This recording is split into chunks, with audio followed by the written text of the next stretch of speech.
오전에는 제가 이제 요한계시록의 사건을 해석하는 방법이 한 20-30년 전까지만 해도 4가지였는데 이제 그 이후부터는 이제 5번째가 이제 종합적 해석법이라 그랬잖아요. 그러니까 이제 절충주의 해석으로 이제는 거의 하나만 주장을 하지 않고 각 해석학에서 주장하는 내용들의 장점들을 다 가지고 와서 종합적으로 이렇게 이제 보고 있습니다. 그래서 이전에 비해서 뭐 논쟁이나 그런 것들은 많이 줄어들었어요. 서로가 좋은 그러한 장점들을 보완해 가지고 하기 때문에 이제 많이 줄어들었고요. 그래서 전 시간에는 제가 이제 과거적 해석법, 역사적 해석법 오전에 이제 2시간 하고 그다음에 이상주의 해석법을 마치고 이제 비판의 부분에 있어서 제가 이제 이상주의 해석에 대한 비판에 대해서 지금 시작을 다시 하면서 말씀을 드리겠습니다. 전 시간에도 말씀을 드린 대로 비판을 위한 비판은 옳지 않습니다. 비판을 위한 비판은 옳지 않고 근거 있는 비판 또 건설적인 비판은 그런 걸 통해서 우리가 자기가 입장에서 보는 어떤 그 관점이 있잖아요. 정확하게 자기가 보는 입장에서 비판을 해야지 어떤 그러한 기준도 없이 누가 뭐라고 하니까 같이 그냥 이렇게 돌팔매질을 던지는 사람들이 꽤 있어요. 그래서 그것도 한 번쯤은 생각해 봐야 됩니다. 전천년이든 무천년이든 세대주의든 잘못됐다라고 말을 할 때에는 그 근거가 무엇이냐? 성경적인 해석이 기반이고 또 종말론적인 입장에서도 분명하게 근거를 밝혀야 됩니다. 그러니까 이러한 기본적인 지식이 없으면 무조건 비판하잖아요. 남이 툭 때리니까 자기도 가가지고 한 대 툭 때리고 그거는 신사적인 방법이 아닙니다. 그래서 우리가 폭넓게 우리가 좀 객관적인 지식을 가지고 또 이렇게 보면은 비판도 합리적이고 건설적인 비판을 우리가 할 수가 있습니다. 이상주의에 대한 개념은 전 시간에 제가 말씀을 드렸습니다.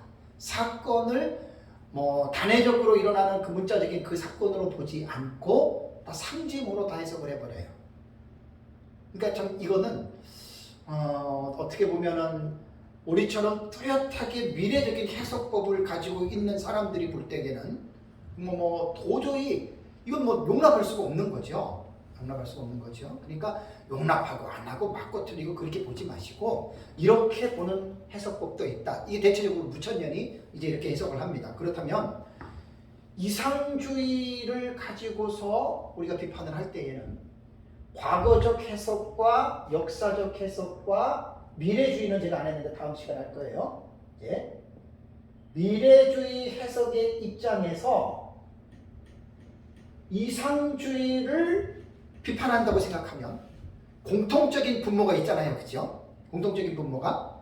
자, 과거와 역사와 미래주의는 공통적인 그 분모가 뭐냐면 역사 세계에서 하나의 일어나는 사건으로 보잖아요. 그죠? 물론 어떤 사건은 이제 상징적으로 넓게 보는 경우가 있어요. 자, 우리 같은 경우를 말씀을 드려볼까요? 7교회를 우리는 어떻게 해석을 해요?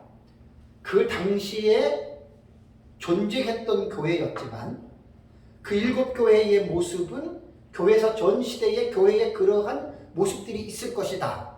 다음에 세 번째는 미래주의는 인류 종말에 그러한 교회가 분명하게 나타난다. 우리 이렇게 보는 거예요.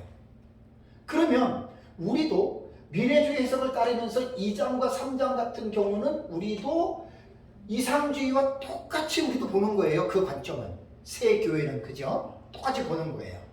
그래서 이제 단락 해석법에서 제가 말씀을 드리겠지만 꼭 이거 하나만이라고 말을 할 수가 없는 게 어떻게 보면 이 공유하고 있는 사실들이 꽤 있어요.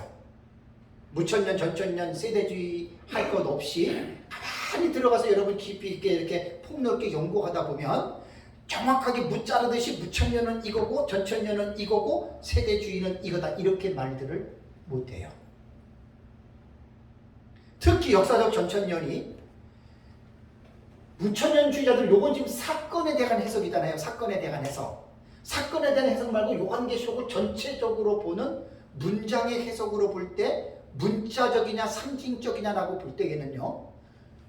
거의 전천년주의자들 한 제가 보기에는 70% 정도가 무천년하고 거의 차이가 없을 정도로 요한계시록 그렇게 봅니다. 대표적인 분이 박유선 박사입니다. 박유선 박사님 주석 한번 읽어보세요. 해로 옷 입은 여자 마리아로 봐요. 낳은 아들 예수로 봐요. 아들의 승천을 예수님의 승천으로 봐요. 그 박유선 박사님이에요. 그 무천년 그렇게 해석하잖아요. 그 여러분 뭐라고 말하겠어요?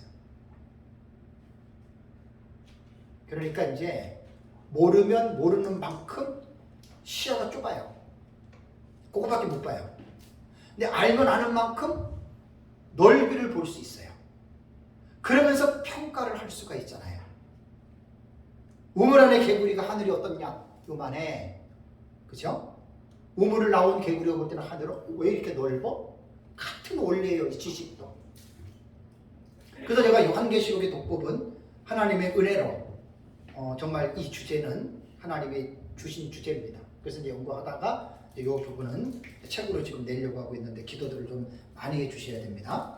그러니까 요 과거, 역사, 미래주의 입장에서 이상주의를 비판할 때는 똑같은 공통적으로 공유하고 있는 내용이 있어요. 우리는 특정한 사건으로 보잖아요. 근데 이상주의는 특정한 사건으로 보지 않잖아요. 그러니까 똑같은 우리가 과거, 역사, 미래주의는 이상주의에 대한 사건을 이상주의로 해석할 때 우리는 똑같이 그런 비판을 하는 거예요. 이상주의는 기분이 나쁘더라도 기분 나빠하면 안 돼요. 피자가 마찬가지예요. 사실 요한계시록을 보면은 특정한 사건의 기록도 있습니다. 그 다음에 그 사건이 앞으로 이루어질 예언적인 의미를 담고 있는 사건이 있어요. 우리는 이걸 되게 많이 봐요. 역사전자는. 그 다음에 요한계시록에는 상징적인 내용도 간혹 있어요. 이게 요한계시록 안에 담겨져 있는 내용들이에요. 근데 여기서 우리가 어느 하나만 가지고 주장할 수 없잖아요. 근데 상징주의는 다 그렇게 상징으로 다 본다는 거예요. 그래서 우리는 특히 미래적인 입장에서 우리가 볼 때에 이거는 동의할 수 없죠. 그죠? 그럼 동의할 수 없다 그러면 동의 안 하는 것으로 끝나야 돼요. 그거 가지고 뭐 틀리느니 뭐 이상하다느니 이해가 안 된다느니 그러면은 여러분 그게 싸움이 되는 겁니다. 그래서 피차에 이제 그런 부분에 대해서는 조심을 해야 됩니다. 그리고 아까 제가 이제 그레고리 빌에 대해서 그 전천년설에 대해서 그 적그리스도에 대한 그 부분에 대해서 이제 말씀을 제가 드렸잖아요. 그죠? 이상주의 해석을 갖고 있는 무천년주의자들은 계시록 13장에 나타나는 짐승을 하나의 단일적인 인물으로 시대에 특정하게 나타나는 미래적인 우리로 그 인물로 보지 않고 시대에 나타나는 모든 사람으로 본다고 했잖아요. 그죠? 제 책에다가 이걸 내가 쓸 거예요. 그레고리 빌이 그렇게 봤지만 성경적인 면으로 제가 그것을 갖다가 제가 반박을 하는 겁니다. 왜냐하면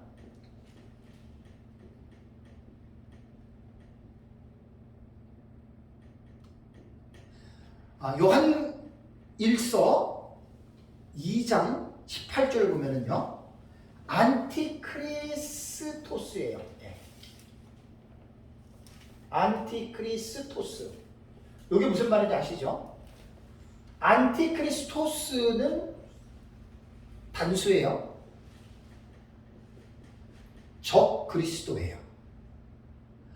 요한 1서 2장 18절에 너희가 적 그리스도가 온다고 하는 말을 들었으나 지금은 뭐라고요? 많은 적 그리스도들이 나타났다 그랬죠. 그죠? 여기 보면은 안티크리스토이 이렇게 나와요. 요거는 뭐냐면 복수예요. 복수. 안타깝게도 그레고리 빌이 이 짐승에 대해서 시대마다 나타나는 적 그리스도라고 하는 말은 복수적인 개념입니다. 우리도 그렇게 보잖아요. 아까 우리 최 목사님 질문하실 때 다니엘서 8장에 안티오코스 4세 에피파네스가 나오잖아요. 그 안티오코스 4세 에피파네스는 구약시대의 이스라엘 역사에서 치욕적인 역사에 해를 끼친 인물입니다. 그러니까 이스라엘 백성들의 역사 속에서 그 당시 헬라 제국이 이스라엘을 통치할 때 약 2300주야 동안에 예루살렘 성전을 엄청나게 더럽힌 사건이 안티오코스 4세 에피파네스 사건이에요. 그 사건이 왜 기록이 됐겠어요? 구약 시대의 안티가시라고도 하고 안티크라이스트라고도 할 수 있어요. 하나님을 적대하는 존재, 또 그리스도를 적대하는 존재. 아마 안티가시라고 해도 될 거예요. 그러면 안티오코스 4세 에피파네스가 적그리스도의 그림자예요. 그림자. 그러니까 넓은 차원에서 우리가 안티크리스토이라고 할 때는 많은 적그리스도들이 나타났다. 이거는 구약이나 신약이나 우리도 동일하게 보지만 요한일서 2장 18절에서 적그리스도가 오리라고 하는 말을 너희가 들었으나 안티크리스토스 단수예요. 그래서 요한계시록 13장에 우리는 바다에서 올라오는 짐승을 해석할 때 복수로 해석을 하는 것이 아니라 사도 요한이 말한 단수의 개념으로 보는 거예요. 그래서 인류 종말에 등장하는 그리스도를 대적하는, 여태까지 구약시대부터 있어왔던 모든 그림자들의 원형이 누구냐? 바로 계시록 13장에 나타나는 바다에서 올라오는 짐승 적그리스도입니다. 이거는 누구나 할 수 있어요. 아니, 당신 같은 이름도 없는 무명인이 어떻게 그레고리 빌 같은 그러한 대학자를 비판할 수 있느냐? 여러분 왜 못해요? 내가 지금 성경적으로 말했죠? 이런 비판은 교만하게 하기도 없는 사람이 무슨 대학자를 그 사람이 이상한 사람이에요. 제가 한번적으로 성경적으로 얘기를 하잖아요. 그러니까 비판은 이러한 근거를 가지고 하라는 말이에요. 지식을 가지고. 이거는 우리 입장에서 충분히 말할 수 있는 내용들입니다.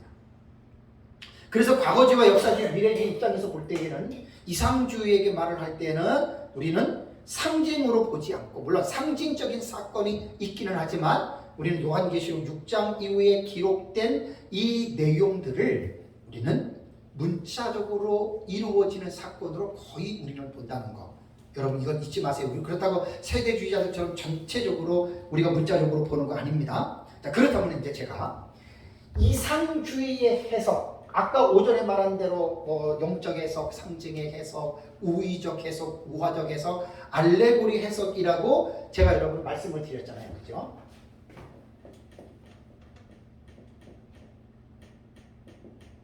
알레고리. 네. 자꾸만 내가 이제 이게 단어를 봐요. 그러니까 무슨 틀렸잖아요. AAL. 네. AALEGOR. AALEGOR 맞아요. 제가 나이가 자꾸 들어가는 게 이제 스페링 하나 잠깐 까먹어서 제 아내가 아우구스티누스 우리 교회사인데 왜 N자를 뺐냐고. 봤더니 N자를 뺐어. 네. 알레고리. 이거는 왜냐면 중요한 거예요. 알레고리 해석이 뭐예요? 어떻게 무천년의 이상주의가 알레고리 해석을 선택하게 된 줄 아세요? 그러니까 역사의 근원을 충분하게 이해를 하면 됩니다. 이 알레고리, 우의적 해석이라고 하는 뜻은 이런 뜻이에요. 표현하고자 하는 바를 직접적으로 표현을 안 해요. 그리고 다른 대상에 빗대어서 꼭 비유법 같이 해석을 하는 것이 알레고리 해석이라고도 하거든요. 그런데 이 우의적 해석, 알레고리 해석은 헬라 전통도 있고 유대교의 전통도 있고 필로의 전통도 있어요. 이거는 이제 기본적으로 아는 입장에서 우리가 이거 이해할 수 없는 용어들이잖아요. 그죠? 헬라 전통은 뭐고 유대 전통은 뭐고 필로의 전통은 무엇이냐. 저도 깊이 있게 연구를 안 해서 이거 얘기하려면 시간을 일단 패스합니다. 자, 근데 가장 기본적으로 공통적으로 사람들이 알고 있는 알레고리, 우의적 해석은 뭐냐면 성경을 지금 해석해서 하는 방법이잖아요. 자, 성경에 기록된 내용을 역사적 배경 고려하지 않아요. 이것부터 좀 이상하죠? 역사적 배경을 전혀 고려하지 않고 문자 뒤에 숨은 뜻을 알아내는 거예요. 예를 들어서 두 증인. 문자적으로는 두 명의 증인이 있잖아요. 듀오마리티스. 두 사람의 증언가들이 있는데 알레고리 해석은 그 배경이나 그것을 생각 안 해요. 그럼 두 증인이라고 하는 이 듀오마리티스라고 하는 이 뒤에 무엇을 말하고 있을까? 좀 알레고리하죠, 그죠?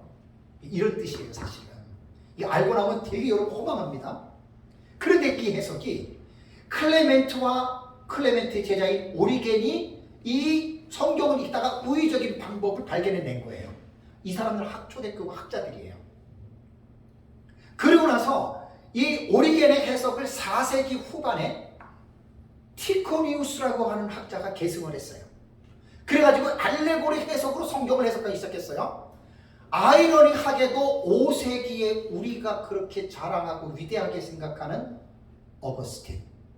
아우구스티누스가 이 알레고리의 해석의 일부를 받아들인 거예요. 그럼 이 알레고리 해석을 어디다가 썼느냐? 요한계시록을 해석하는데, 이 알레고리 해석으로 요한계시록을 해석한 아마 이 개혁신학에서 가장 선두주자가 누구냐? 다 어거스틴으로 말합니다. 그래서 무천년주의자들은 저도 어거스틴 위대한 신학자예요. 대단한 신학자예요. 정말 말도 못한 신학자인데 존경하는데, 거기서부터 이 무천년이 시작이 됐다라고 하는 거예요. 그렇다면 이 알레고리에 대한 이 해석을 고려신학교 신대원 교수 기성남 교수님이 있습니다. 이분 책이 꼭 여러분들 한번 사보세요. 성경이 무엇을 말하느냐라고 하는 책이 있어요. 기성남 교수님이 진 건데 성서 유니원에서 나온 책입니다. 370에서 374페이지에 보면은 참나 그거 보고 너무나 참, 전에도 이제 우리 카페에 올려놨는데 전에도 보고 참 픽했는데 이번에도 보고 너무나 그런 게 뭐냐면, 여리고로 내려가다가 강도 맞는 사람에 대한 본문이 사복음서 나오죠. 이거를 오리겐과 어거스틴이 해석을 한 내용을 계성남 교수님 그 책에다 써놨어요. 근데 오리겐의 해석은 오리겐이 이렇게 해석했다라고 하는 말이 아니라 오리겐이 동의한 해석이에요. 그러니까 오리겐도 이렇게 본다라고 해석하면 되고, 어거스틴도 여리고로 내려가다 강도 만난 사람을 어떻게 해석하는지 제가 비교해서 말씀을 드릴게요. 자, 우선 우리는 여리고로 내려가다 강도 만난 자의 이웃에 대한 본문을 우리는 어떻게 봅니까? 문자적으로 그대로 봅니까? 아니면 문자적인 내용은 중요한 게 아니고 그 문자적인 내용이 우리에게 주는 중요한 의미가 이렇게 해석을 합니까? 우리 문자로 해석해요. 그냥 어떤 사람이 여리고로 내려가다 강도 만나서 죽을 뻔했는데 제사장과 레위인은 보고 지나갔는데 사마리아인은 이방인이지만 선한 사마리, 착한 사마리아인이에요. 그래서 그 사람을 데리고 주막에다가 인계하고 치료해주고 내가 어디 갔다 오는데 잘하고 돈 들어가면 돈 더 줄게 그러고 갔잖아요. 그렇죠? 우리 문자적인 의미로 그대로 이해하죠. 오리겐하고 어거스틴은 본문을 그렇게 안 봤어요. 기가 막힙니다. 뭐 어떤 사람들 말하면 성경을 막 깊이 이렇게 막 쪼개고 막 염해하고 막 이제 이렇게 해석을 해요. 보세요. 여리고로 내려간 사람이 누구냐? 오리겐이 동의한 해석은 그게 아담이에요. 아담이 지금 여리고로 내려가고, 그 다음에 예루살렘은 뭐냐? 낙원이고, 어거스틴은 평화의 도시다. 다음에 여리고는 뭐냐? 오리겐은 세상, 어거스틴은 우리의 죽을 운명을 상징하는 달이다. 지금 잘 들어보세요. 강도들은 뭐냐? 오리겐은 적대 세력들이고 어거스틴은 마귀와 그의 사자들이다. 옷을 벗겼다. 어거스틴은 불멸성을 빼앗았다. 인간에게 영원히 살 수 있는 그거를 불멸을 빼앗았다. 죽게 이렇게 됐던 거죠. 그를 때렸다. 그 말은 오리겐의 해석은 없지만 어거스틴은 죄를 짓도록 그를 유혹했다. 그다음 매를 맞아가지고 거의 죽은 채로 이렇게 내버려졌잖아요. 어거스틴은 그걸 어떻게 해석했냐면, 죄로 인해서 영적으로 죽었으나 절반은 하나님을 아는 지식으로 말미암아 살아있다. 어거스틴이 해석하는 거예요. 지금 제사장은 뭐냐? 오리겐은 율법이고 어거스틴도 구약의 제사직이다. 레위인은 뭐냐? 오리겐은 선지자들이고 어거스틴은 구약시대 사역자들이다. 예언자들이다. 선한 사마리아 사람은 누구냐? 오리겐은 그리스도, 어거스틴도 그리스도예요. 그러니까 그리스도가 강도들에게 맞아주고, 여러분 한번 잘 생각을 해보세요. 그 다음에 상처를 싸맸다. 오리겐은 불순종한 거고 어거스틴은 죄를 억제했다. 이렇게 해석을 합니다. 다음에 기름은 뭐냐? 어거스틴은 선한 소망의 위로다. 포도주는 뭐냐? 어거스틴은 영적인 일을 하도록 권면을 했다. 그 다음에 짐승은 뭐냐? 오리게는 주님의 몸, 어거스틴도 그리스도의 몸이에요. 주막은 뭐냐? 똑같이 교회다. 두 데나리온은 뭐냐? 오리게는 성부와 성자, 어거스틴은 사랑의 두 계명. 주막 주인이 뭐냐? 오리게는 교회의 수장, 어거스틴은 사도 바울. 다시 돌아온다는 말은 뭐냐? 오리게는 예수님의 재림이다. 어거스틴은 예수님의 부활이다. 한번 해석해 보세요. 오리겐이나 어거스틴이나 이 선한 사마리아 본문을 한번 해석을 해보세요. 우리가 생각하는 문자적인 개념이 있어요, 없어요? 전혀 없잖아요. 이게 알레고리 해석이에요. 이게 이상주의 해석의 원기초란 말이에요, 여러분. 오리겐은 그 초대교회 나중에 이단으로 정리됐어요. 그렇죠. 자기 성기까지 거세하고 이단으로 뭐 정제되고, 그러나 초창기에는 뭐 대단히 상당한 어떤 그리스도를 따르고자 하는 열망이 강했고, 그래도 뭐 다른 면에서는 신학자로서의 또 깊이 있는 해석을 했다라고 그 책이 좀 나오는 것 같더라고요. 여러분 한번 생각해 보세요. 이거는 제가 무천년을 공격하려고 하는 게 아니에요. 어거스틴이 무천년 해석에 기반을 놓은 기초석을 놨잖아요. 아이러니하게도 이렇게 시작된 거라니까요. 이렇게 공격하려는 게 아니라니까요. 내가 이걸 읽고 나서 뭐라고 내 말로 형용할 수 없었어요. 아마 전에 같은 거는 내가 아마 그냥 막 정지하고 난리 났을 거예요. 그렇게 안 해. 전에 같으면 내가 6년 전에만 해도요, 이거 읽고 완전히 막 이랬는데 지금 안 그러잖아요. 그러면 안 돼요. 근데 여러분, 제가 없는 말 아니에요. 그 책을 보시라니까. 선한 사마리아인을 문자적인 의미가 있어요, 없어요? 전혀 없잖아요. 하나님이 낙원을, 교회가, 그리스도가 이렇게 지금 다 해석을 하잖아요. 근데 우리가 문자적인 해석을, 지금은요 이렇게 해석하는 사람 딱 하나 있어요. 이런 식으로 해석하는 사람, 세계적인 대가가 우리나라에 있어요. 누군지 아세요? 이만희. 그렇죠. 이만희의 해석이 다 이런 거예요. 이만희의 해석이 다 창세기부터 계시록까지 문자적인 해석보다도 전부 다 알레고리 해가지고 그건 완전히 돌을 치웠지. 근데 무천년하고 이만희의 차이는 뭐냐면, 무천년은 알레고리를 해석해도 절대적으로 성경 전체에 어긋난 해석을 안 합니다. 그걸 아셔야 돼요. 그게 신학의 백그라운드예요. 이만희는 신학이 없잖아요. 그러니까 온갖 알레고리로 해도 거기는 이상하게 100% 가는데, 무천년은 절대로 안 그래요. 본래의 문자적 의미하고는 상관이 없더라도 그들이 하는 해석은 본문하고는 상관이 없어도 절대로 교리적으로나 신학적으로나 틀리지 않아요. 어거스틴 해석한 거 보세요. 아까 이거 봐봐요.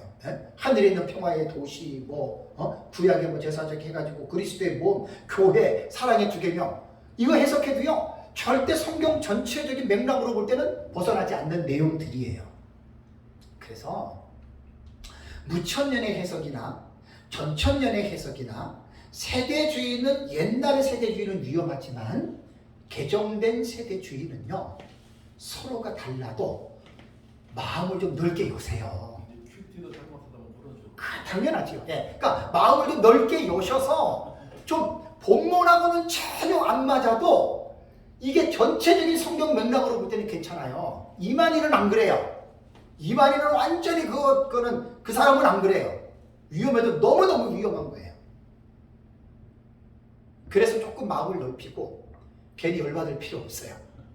그래서 제가 이상주의에 대한 해석은 바로 이 부분에 대해서 제가 이제 말씀을 드립니다. 그런데 길성연구소 책에 보면은 놀랍게도 어거스틴이 이런 해석을 했잖아요. 근데 그 당시에는 이게 아주 인기 있는 해석이란 말이에요. 그러면 뭐예요? 초대교회 5세기경에는 성경을 벌써 알레고리로 보기 시작한 흔적이 나타난 거예요. 그 사람들의 시초 클레멘트 오리겐이에요. 유대 역사가 필로도 주전에 있었던 사람이거든요. 그 사람도 알레고리 해석의 그 스승입니다. 유대의 필로라고 하는 사람, 다 그 사람 그렇게 됩니다. 그러니까 이 알레고리 해석이 이렇게 시작이 돼서 어거스틴 때에 요한계시록을 문자적 해석 아니야. 다 상징이야. 대신학자잖아요, 어거스틴은. 그래서 요한계시록을 주석을 딱 해놨어요. 그러니까 너무나 어려운 책, 지금도 요한계시록을 누가 보고 알고 있습니까? 모르잖아요, 잘. 그러니까 어거스틴이라는 대학자가 알레고리로 상징으로 요한계시록 해석을 딱 해놓으니까 그 이후에 있는 위대한 신학자는 이런 사람들이 전부 다 어거스틴의 주석 앞에 형님, 스승님, 사부, 이게 종교개혁 때까지 내려왔다는 거 아니에요. 제 말 틀리지 않아요? 이종국 목사님 맞죠? 맞죠. 어느 누구도 이 요한계시록을 누가 손을 댑니까? 어거스틴 대학자가 딱 얘기를 하니까, 칼빈이 딱 얘기를 하니까 그 밑에 있는 사람은 싸고 이러잖아요. 그래서 이게 종교개혁자들까지 내려온 거예요. 아니 지금까지 내려온 거라고요. 지금 이게 제가 무천년을 비하하고 무시하려고 하는 말이 아니라 역사를 갖고 말씀을 드리는 거예요. 이렇게 시작이 된 게 이상주의 해석이고 영적 해석이고 무천년의 시작이 여기부터 돼요. 자, 전천년은 어떻게 돼요? 우리는 얘기를 했잖아요. 사도 요한의 제자가 누구예요? 폴리갑. 폴리갑의 제자가 누구예요? 이레네우스. 이레네우스의 제자가 누구예요? 히폴리투스. 그 사람들이 역사적 전천년의 입장으로 종말론 본 거예요. 우리는 거기서부터 우리는 찾는 거예요. 그러니까 좀 뭔지를 알고 따라들 가셔야 돼요. 전천년이 뭐고 무천년이 뭐고, 전천년은 어떻게 성경을 해석하고 무천년 어떻게 해석하고 사건을 어떻게 보고, 이런 것 지식 없이 무조건 따라가지 말자는 거예요. 제 얘기는.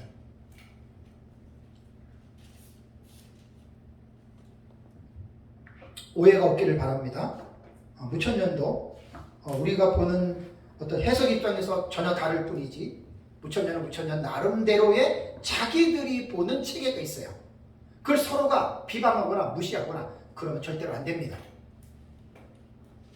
저도 무천년의 해석법은 많이 알고 있죠. 그런데 제 책을 사실은 이제 뭐 산 분들도 좀 있고 제가 기프트한 분들도 많은데 거의 안 읽는다는 거 전 다 알고 있어요. 거의들 안 읽어요. 근데 자세하게 읽어본 분들은 제가 알아요. 그 사람이 어떤 마음만 전 알아요. 왜냐하면 제가 그 책을 쓴 사람이기 때문에. 자세하게 읽어보세요. 내 책 안에는 거의 다 모든 해답들이 그 안에 다 들어가 있어요.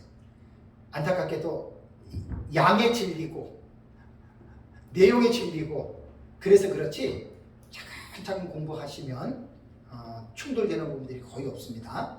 그래서 어쨌든 우리는 역사적 전천년은 이제 문자주의 해석과 상징주의 해석을 우리는 병행한다라고 하는 이 부분을 꼭 여러분들이 기억을 해야 합니다. 자, 이제 네 번째입니다. 미래적 해석법입니다. 미래적 해석법, 퓨처리즘이라고도 하고 또 퓨처리스트 메소드, 미래적 해석 방법, 미래주의 이렇게 부릅니다. 자, 이 미래적 해석법은요, 종국사적 해석법, 이게 보니까 박수환 박사님 제가 주석에서 가지고 왔는데 이게 독일어로 된 거예요. 그러니까 내가 독일어를 못 읽으니까 이 단어 읽는 것도 너무 힘들어요. 그래서 인터넷에 들어가가지고 어학사전에도 안 나와. 그래서 제가 무슨 수로 이걸 발음을 하겠어요. 그 책에는 다 나와요. 그래서 이 종국사적 해석법이라고 하는 말은, 종국이라고 하는 것은 끝날에 이루어진다 그 말이에요. 원래 미래적 해석법, 이것도 다양하게 나가지만 원래의 본질을 알고 미래주의를 해야 됩니다. 아까 말한 대로 역사주의 해석을 가지고 전천년주의자들이 되게 많이 써요. 그러면 미래적 해석법이라고 말하면 어떻게 보면 안 맞는 거예요. 진짜 안 맞는 거예요. 그래서 이 단어의 이 주제에 대한 개념이 그렇습니다. 계시록 내용 전체가 임박한 종말의 사건으로 해석하고 이해하는 방법을 미래적 해석법이라고 해요. 임박한 그러잖아요, 그죠? 그러니까 종국사라 그러는 거예요. 예수님 재림 직전에 끝날 즈음에 일어나는 사건들이다. 이게 미래적 해석법의 기본적인 여러분 정의입니다. 그래서 미래적 해석법이 과거주의와 역사주의와 비슷한 점이 뭐라 그랬죠? 아까 과거하고 역사주의의 미래주의의 공통 분모가 뭐라 그랬어요? 기록된 사건을 사건으로 본다는 거. 이거 공통점이에요, 이거 세 개. 그러니까 우리가 서로 다르다고 뭐 담쌓고 너 말 안 해 그러지 말고 말 좀 하세요. 우리 이런 거는 같이 보지 않느냐. 근데 다만 시기가 다를 뿐이에요. 그래서 과거, 역사, 미래적 해석의 세 가지의 어떤 그 공통점은 뭐냐면 대부분 기록된 것이 상징이든 문자든 간에 역사 세계에서 이루어질 사실로 본다는 거. 그러면 이 미래적 해석법은요, 그레고리 빌에 의하면 두 가지로 분류를 합니다. 제가 줏대 없이 그레고리 빌이 위대한 학자라고 해서 따라간다는 게 아니라 충분히 그들이 우리를 보고 보는 것을 내가 언더스탠드한다, 이해한다 이거예요. 그 같이 그 중에서 나도 말할 수 있다 그 말이거든요. 그레고리 빌은 뭐라고 얘기를 하냐면 온건 미래파가 있다 그래요. 그 다음에 극단 미래파. 이거는 그레고리 빌이 아니더라도 역사적 전천년과 세대주의를 구분해서 부르는 용어예요. 온건 미래파는 역사적 전천년이고 극단적인 미래파다라고 할 때는 세대주의 종말론자들을 학자들이 부르는 호칭이에요. 네? 그래서 요거를 잘 여러분들이 기본적인 용어를 이제 기억을 해야 됩니다. 그러면 온건 미래파, 이 온건 미래파로 기록된 이 역사적 전천년주의는 언제부터 이 역사적 전천년주의가 나왔느냐? 그것은 역사적 전천년은 말씀드린 대로 초대교부입니다. 초대교부. 네?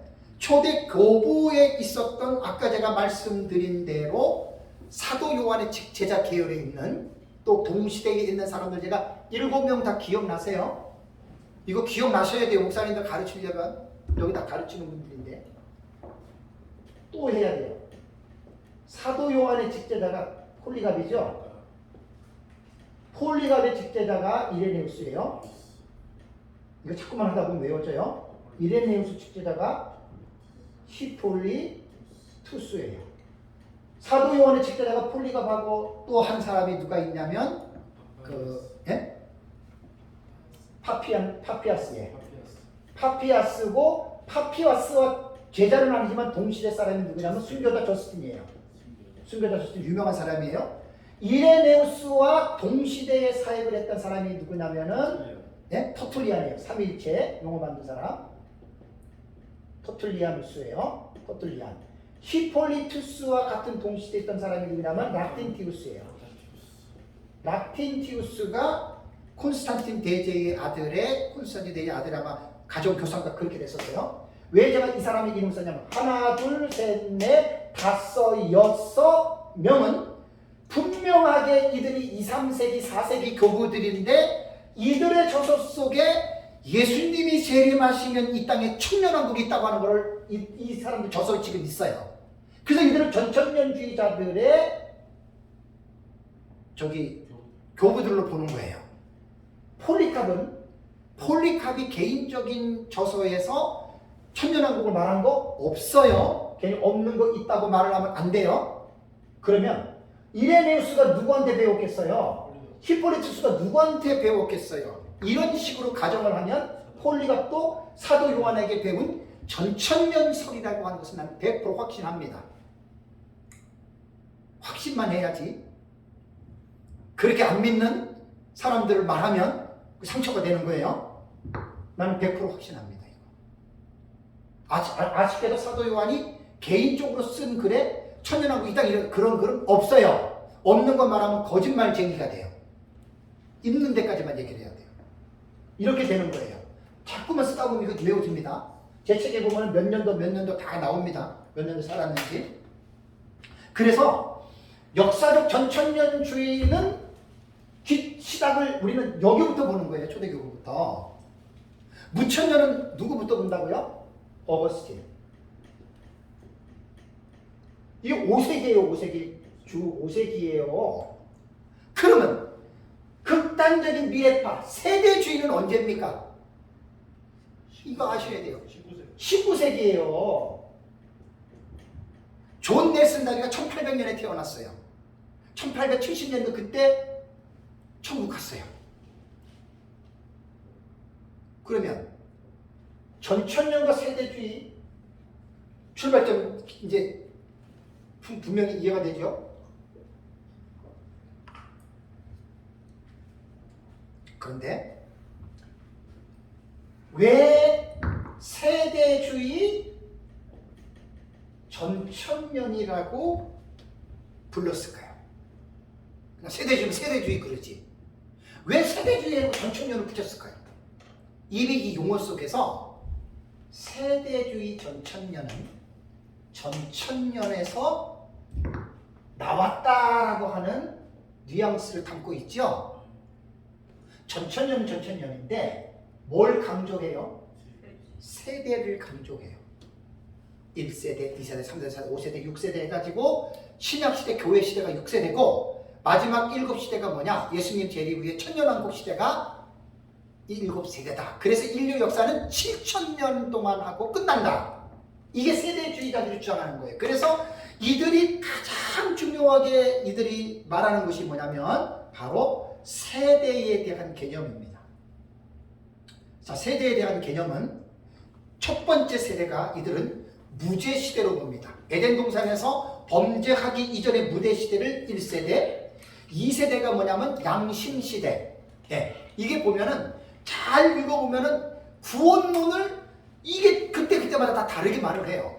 세 번째 세대는 뭐냐면 인간 통치 시대, 네 번째 세대는 언약 시대, 5세대는 율법 시대. 율법 시대 그럼 이제 모세를 통해서 지어진 율법 있잖아요. 그래서 그대로 보고 6세대는 교회 시대. 또 아이러니하게 뭐라고 얘기를 하냐면 왕국 연기 시대. 이거 얘기를 들으면 참 기가 막혀요.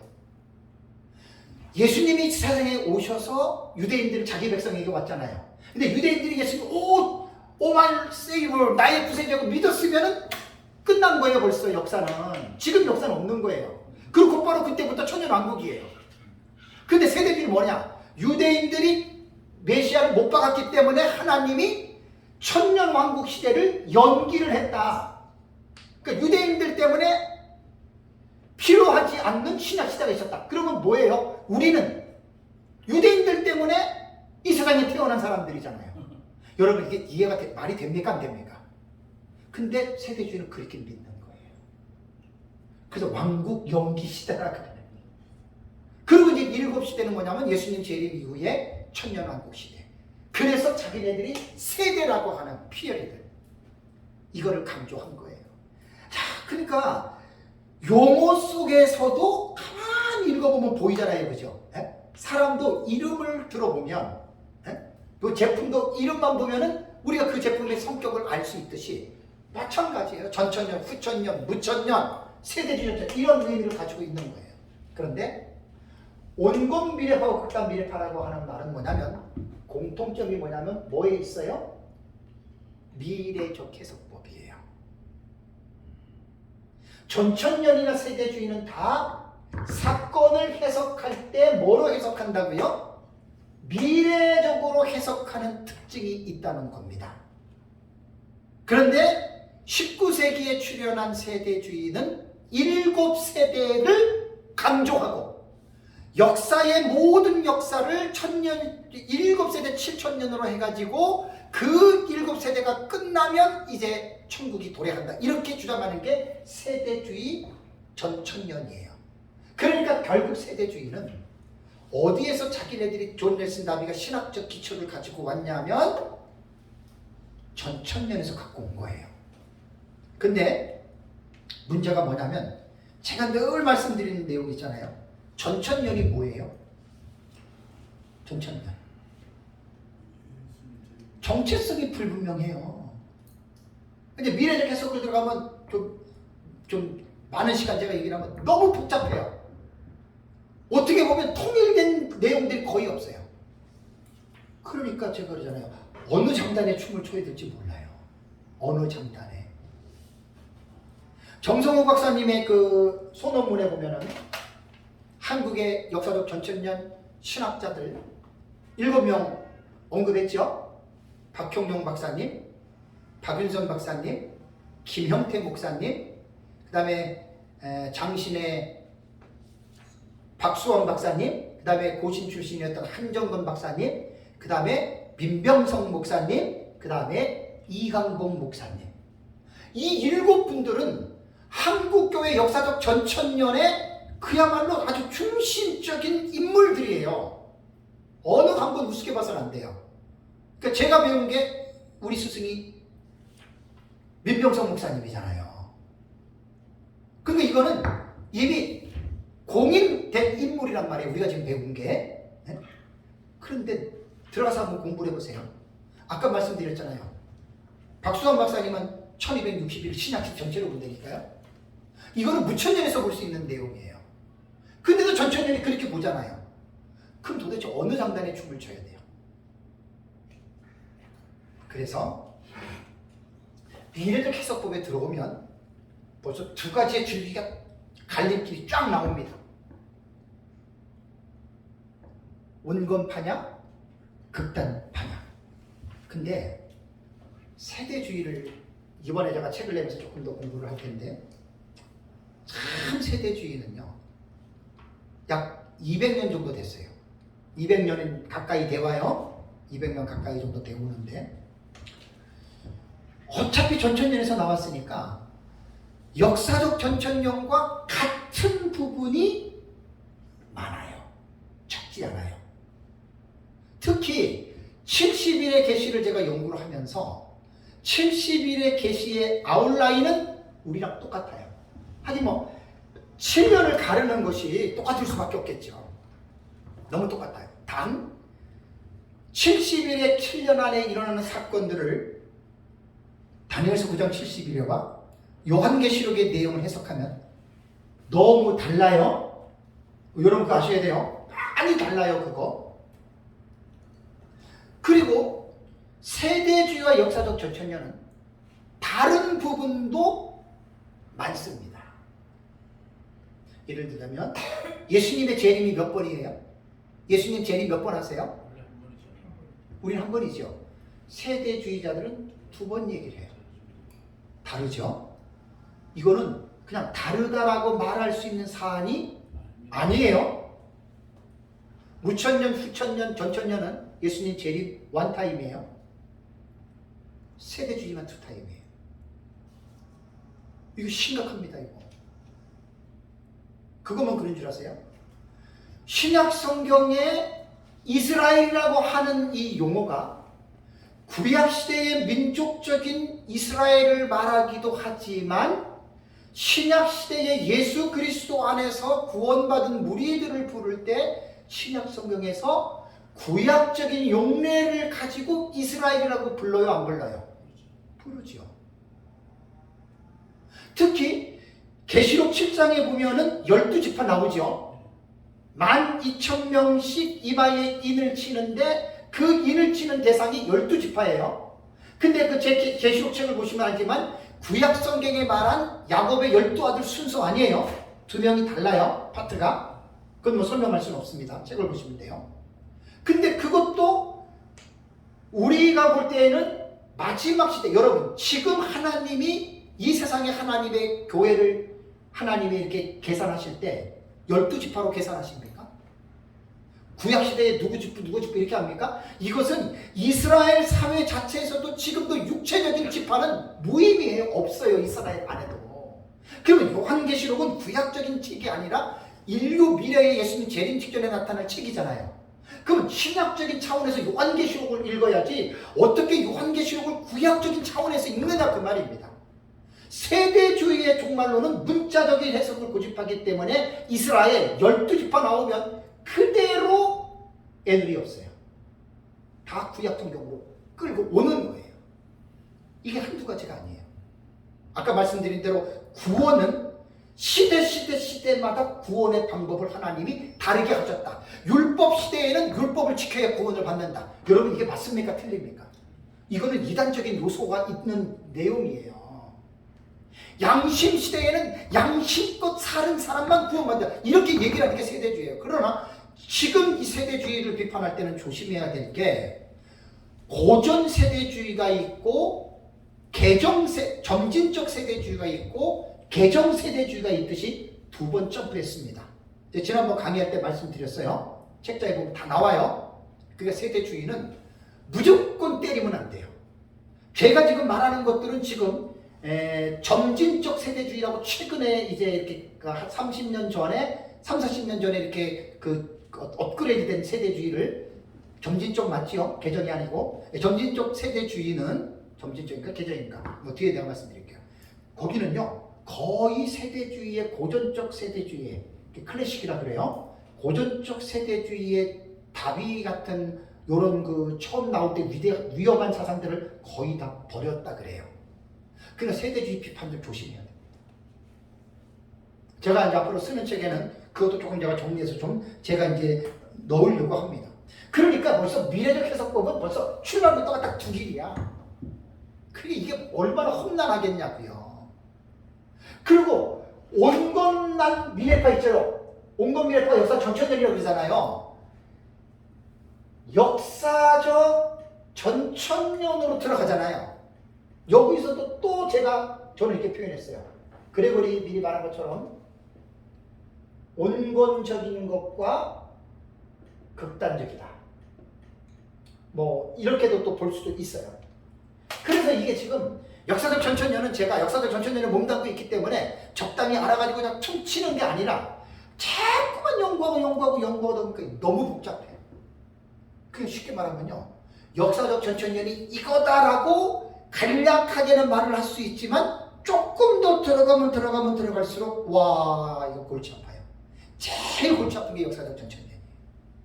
그래서 역사적 전천년의 이 공부는 제가 느낀 거예요. 제일 힘들겠다. 무천년은 종말론 공부하는데 되게 쉬워요. 어렵지 않아요. 다 상징으로 풀어버리면 되니까. 그건 뭐 여러분 상징의 해석법이 내가 늘 말씀을 드리잖아요. 상징의 해석은 어떤 특권이 있는 줄 아세요? 기준이 없어요. 상징은 그냥 자기 마음대로 늘리고 싶으면 늘리면 돼요. 네? 줄이는 거 자기 마음대로 줄이면 돼요. 그러니까 이 상징의 해석법은 특별한 기준이 없기 때문에 보는 사람의 입장에 따라서 이건 말로 형용할 수 없을 정도로 이건 그냥 달라지는 거예요. 문자적 해석은 뭐죠? 문자라고 하는 기준이 딱 있잖아요. 1261이면 1261이에요. 더 이상 다른 게 없어요. 이런 차이라는 말이에요. 그래서 이 미래주의 해석법은요. 처음에 역사적 전천년과 세대주의 전천년이라고 하는 이 두 가지의 구분, 온건 미래파와 극단 미래파로 구분하는 학자들의 이 용어를 우리가 기본적으로 이 부분을 여러분 우리가 이해를 해야 됩니다. 그러면 제가 이번 시간에 이거만 좀 더 할게요. 자, 미래적 해석법의 다양함이 있습니다. 이 미래주의 해석법이 참 다양해요. 다양한 것을 우리가 어느 정도는 알아야 돼요. 다 하려면은 시간이 우리에게 참 허락이 되지 않는데, 미래적 해석법의 다양성은요, 보통 미래주의 해석법자들은요, 계시록 4장 혹은 6장 이후의 사건을 미래로 해석합니다. 근데 우리는 6장부터예요. 제가 계시록 우리 1장 19절 9절 이렇게 봤습니다. 6장 이후부터 우리가 이제 이 미래적으로 보는데, 이게 세대주의도 똑같아요. 4장부터 보고 6장부터 보고 이렇게 보는 거예요. 그런데 여기에서 역사적 전천년주의, 이게 세대주의는 뺍니다.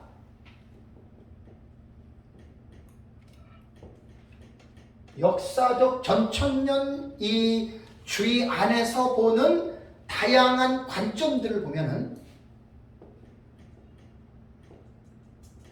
절충주의 해석법이 있어요.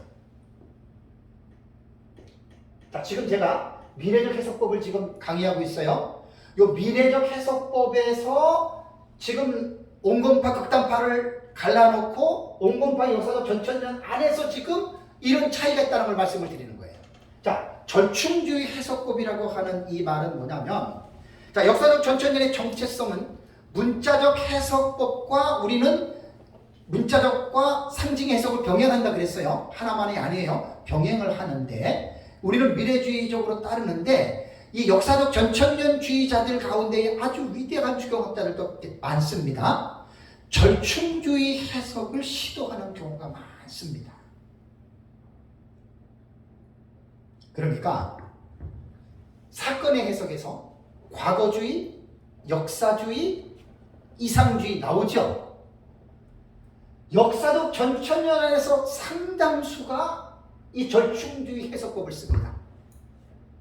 대표적으로 박윤선 박사님이 그래요. 여러분 그거 기억나세요? 박윤선 박사님 제자들 중에 합신이나 총신에서 제자들이 반반 말하는 거 기억나세요? 박윤선 박사님은 전천년주의자다라고 말하는 제자들도 있고 반 정도는 아니야. 처음에는 전천년이었는데 돌아가실 때 무천년으로 바꿨어. 이런 분이 있거든요. 그거 다 코미디예요. 왜 그러면 그렇게 제자들이 똑같은 스승 밑에 배우는데 왜 그런 말을 하는 줄 아세요? 박윤선 박사님의 주석의 내용이 절충주의 해석이에요. 나는 전천년이다라고 말을 하면서도 요한계시록의 해석을 딱 들어가면은 뚜렷한 기준이 없이 절충한 거예요. 이 세계적인 신학자들 거의 다 그런다니까 지금은. 뭘 할 게 하나도 없어요. 그러니까 여러분 우리는 뭔가는 알아야 돼. 이게 왜 이런지는 알아야 우리는 말할 수가 있는 거예요. 안 그러면 우리도 미로에 빠지죠. 박윤선 박사님이 전천년인데 왜 부천년이라 그래? 우리 이런 생각할 수 있잖아요. 그죠? 그래서 그런 거예요. 이게 그래서 미래주의 해석이 전천년 안에 이 절충주의를 따르는 사람들이 많습니다. 그래서 제가 늘 말씀드리는 게 역사적 전천년은 정체성이 아직도 확립되지 않았다 이렇게 말하는 거예요. 두 번째는요, 철저한 해석법입니다. 이건 제가 지금 만든 거예요. 왜 미래적 해석법에서 역사적 전천년에 철저하다라고 하는 이 용어를 만들어야 되는가? 원래요, 우리가 말하는 예수님 재림 직전의 한 일의 해석법을 세대주의자들의 해석법으로 일반 학자들은 인식하고 있습니다. 역사적 전천년주의자들은 이렇게 인식하고 있어요. 한일의 해석법을. 그래서 한일의 해석법을 7년으로 해석을 하게 되면 학자들은 뭐라고 부르냐면 미래는 미래인데 어떠한 미래? 철저한 미래주의다. 그러면 아까도 말씀드린 대로 제가 왜 이 용어를 쓰냐면 일반 학자들이 보고 있는 관점을 제가 수용하고 억셉트하는 거예요. 받아들인 거예요. 그리고 그들과의 대화를 하기 위해서 그들이 알고 있는 지식으로 내가 지금 사용하는 거예요. 그래서 미래적 해석법에는 철저한 이 미래주의 해석법이 있는데 이 철저한 미래주의 해석법에서 제 나누는 거를 보세요. 온건한 미래주의가 있고 극단적인 미래주의 해석이 있다. 이해되시죠? 제가 왜 이런 용어를 쓰는지. 그레고리 빌이 말한 것에서 미래주의는 온건파와 극단파 딱 갈라놨죠. 역사적 전천년과 세대주의를 갈라놨잖아요. 제가 역사적 전천년 안에 들어와서 뭘 제가 강조하려고 하냐면 이 절충주의 해석법은 미래적인 해석법이 역사주의와 병합을 해가지고 신약시대 전체로 지금 역사적 전천년주의자들이 이렇게 풀고 있는 사람들이 반이 넘어요. 여러분 이거 아셔야 돼요. 이렇게 전천년 이렇게 말한단 말이에요. 근데 우리가 지금 보고 있는 아까 제가 미래적 해석법의 종국사적 해석이라고 하는 뜻이 뭐라 그랬어요? 예수님 재림 직전이라 그랬죠. 그럼 이건 안 맞는 거잖아요. 그죠? 안 맞는 거잖아요. 길게 보는 거. 근데 한 해를 7년으로 보면은 대부분 사람들이 철저한 미래주의로 보기 때문에 객관적으로 제가 말씀드리는 거예요. 세대주의 7년 해석이에요. 우리도 저거 7년 해석이에요. 틀은 같아도 내용은 달라요. 그럼 뭐라고 구분을 해야 되겠어요? 그럼 철저한 미래주의 해놓고 역사적 전천년주의, 세대주의 이렇게도 하면 되겠지만 앞에서 학자들이 말한 온건과 극단이라고 하는 용어를 제가 사용을 해서 철저한 해석법도 온건한 미래주의가 있고 극단적인 미래주의가 있다. 이거는 무슨 딱 보면 해답이 나오잖아요. 그죠? 역사적 전천년과 세대주의 전천년이 다르다. 우리는 지금 이거를 체계화를 좀 시켜야 되는 거예요. 한일의 해석법 이거.